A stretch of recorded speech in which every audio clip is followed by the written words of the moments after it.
Irmão, nós vamos agora para a 1 de João. Esse é o estudo que nós estamos fazendo. Eu digo para você que é importante. Assim que você deve ler a Bíblia, quando estiver com a Bíblia sozinho e buscando entender. Porque aqui você vai entender o que Deus quer que você faça dessa maneira. Nós começamos no versículo 1, no culto anterior, que diz assim: o que era desde o princípio. Quem era desde o princípio? Deus, o Pai.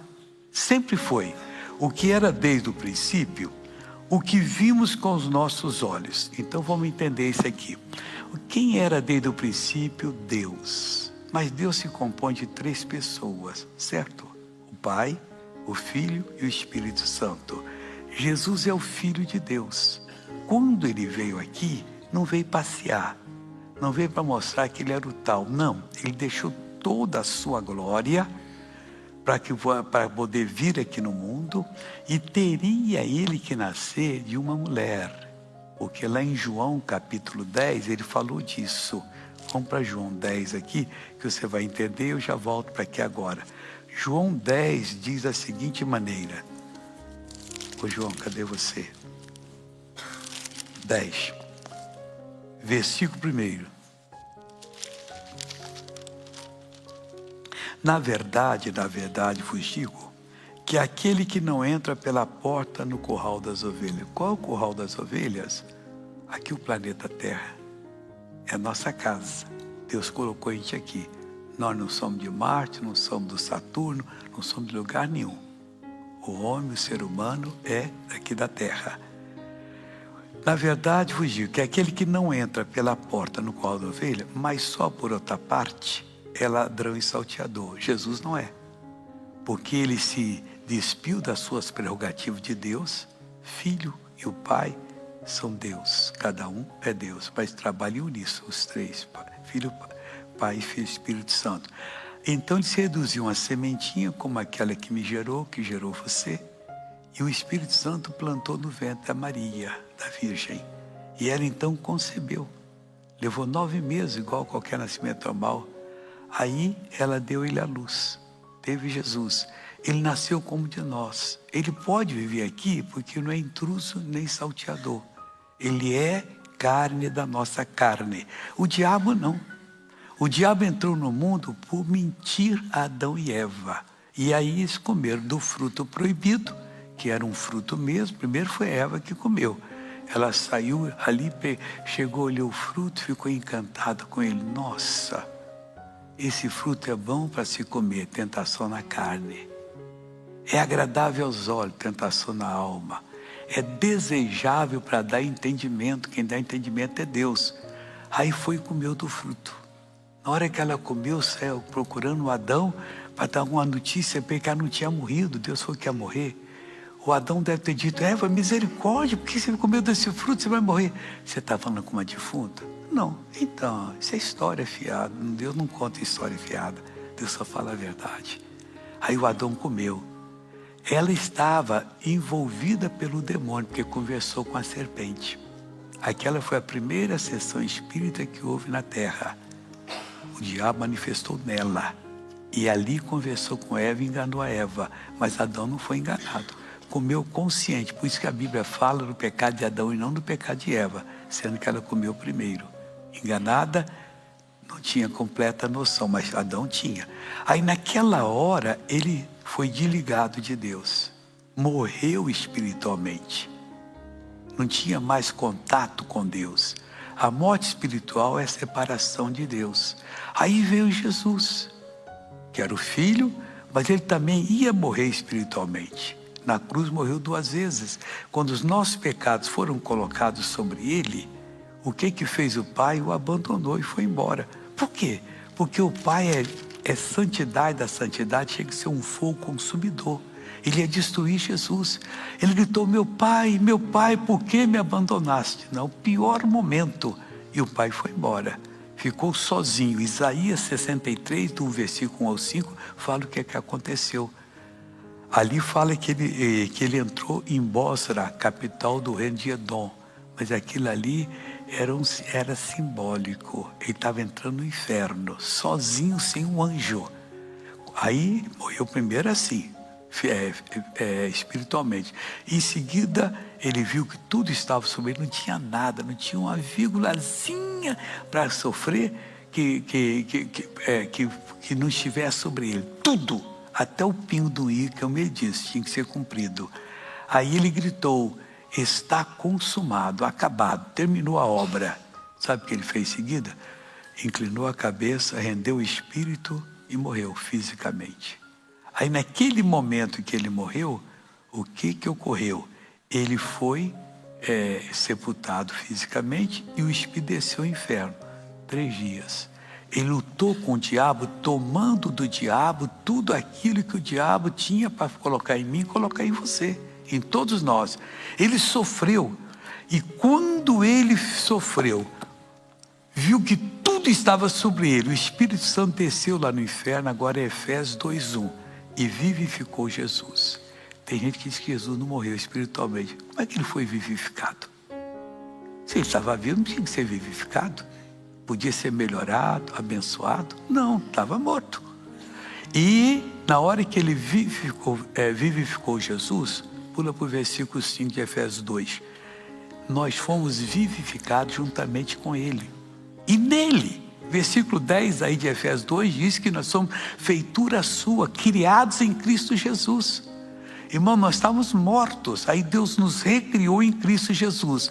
E a partir desse momento, nós somos salvos. Se você não passar por esse processo, você não vai entrar no reino de Deus. João capítulo 3, versículo 3. Aquele que não nascer de novo não pode ver o reino de Deus. Você não vê. Versículo 5. Aquele que não nascer de novo não pode entrar no reino de Deus. Você não entra. Quantos religiosos estão aí adorando a Deus, falando, parece que estão preparados, não estão enganados. Deus diz que quem não nascer de novo não pode entrar, e esse nascimento se dá quando você entende a obra de Jesus, reconhece, recebe como seu Salvador, aí você passa a ser um filho de Deus, e na total acepção da palavra, filho mesmo, por adoção. Jesus é o único filho legítimo, que é o filho. Nós somos por adoção, mas ele chama nós de irmãos e nós o chamamos de irmão também, é o nosso irmão maior. E então aí você mudou a sua vida, você foi regenerado. Voltando aqui agora no João. Aquele que não entra na verdade eu digo que aquele que não entra pela porta no curral das ovelhas, mas só por outra parte, é ladrão e salteador. Esse é o diabo. Nós não, estamos entrando pela porta. Jesus disse: eu sou a porta. Entrem por mim que vocês vão encontrar e vão achar pastagem. Vamos voltar aqui agora a 1 de João, lá, que nós estamos vendo isso aqui. O que e as nossas mãos tocaram da palavra da vida. Tocaram na palavra da vida ou na palavra da vida ou na vida. Na palavra da vida. Então, o que ocorreu agora aqui? Nós somos pessoas diferentes. Nós tocamos Jesus, nós vemos Jesus. Hoje melhor do que viram aqueles que estavam olhando para Ele. Isso tem respaldo bíblico? Claro, eu não falaria se uma coisa não tivesse. Você vai comigo agora para Gálatas, capítulo 5, versículo 16. Aqui diz o seguinte: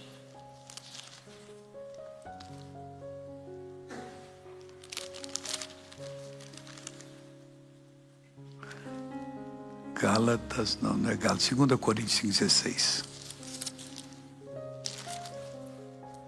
2 aos Coríntios 5,16. Aqui diz o seguinte: assim que daqui por diante a ninguém conhecemos segundo a carne. Ninguém.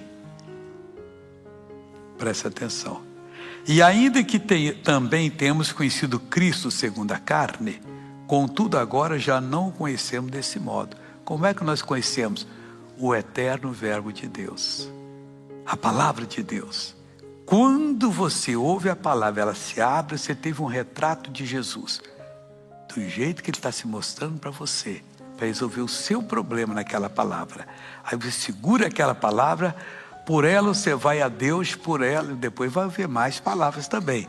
Deus vem a você e lhe abençoa, e você torna-se abençoado. Voltamos agora ao primeiro de João. O que era desde o princípio, nós já vimos agora isso aqui, e que vimos com os nossos olhos físicos, contemplamos, o que temos contemplado como o abençoador, aquele que cura, aquele que virá nos buscar, o que temos contemplado e as nossas mãos tocaram da palavra da vida ou na palavra da vida. Por quê? Versículo 2, porque a vida foi manifestada. Amigo, só tinha morte. Adão pecou, a morte reinou nesse mundo. E ela reinou soberanamente até a lei de Moisés. A morte durou de Adão até Moisés. Depois de Moisés, só morte. Ninguém ia na presença de Deus, era muito difícil. Então, mas teve uma geração ali, uma linhagem que ia, mas passando aperto.